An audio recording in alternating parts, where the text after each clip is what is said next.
Hi అండి. Welcome to my channel. ఈరోజు రాఖీ పండుగ సందర్భంగా మా ఇంట్లో అయితే రాఖీ పండుగ ఎలా జరుపుకున్నాం. మా ఆయనగారికైతే సొంత చెల్లెలు లేరు. కానీ దేవుడిచ్చిన చెల్లెలు ఉన్నారండి. వాళ్ళు ప్రతి సంవత్సరం కడుతూ ఉంటారు మంచిగా. వీళ్ళేనండా ఇద్దరు చెల్లెలు. అలాగే నా లైఫ్‌లో అయితే మాత్రం రాఖీ పండుగ అనేది మా పాప పుట్టాకే స్టార్ట్ అయిందండి. ఎందుకంటే చిన్నప్పటి నుంచి నేను ఎవరికీ రాఖీ కట్టలేదు. ఇప్పటి వరకు కట్టలేదండి. ఎందుకంటే నాకు సొంత అన్నయ్య, తమ్ముడు లేరు. చిన్నప్పుడు నాకు మైండ్‌లో బాగా డిస్టర్బ్ అయిపోయాను.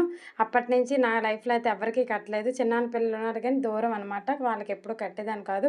అలాగే మా పాప పుట్టాక మాత్రం నాకు రాఖీ పండుగ అనేది మా ఇంట్లో జరుపుకోవడం జరిగింది. ఇలా మా పాప పుట్టిన దగ్గర నుంచి మా పాప చక్కగా వాళ్ళ అన్నయ్యలకి, తమ్ముళ్ళకి రాఖీలు కట్టడం జరుగుతుంది. అలాగే మా బాబుకి కూడా వాళ్ళ అక్కలు రాఖీలు కడుతూ ఉన్నారు.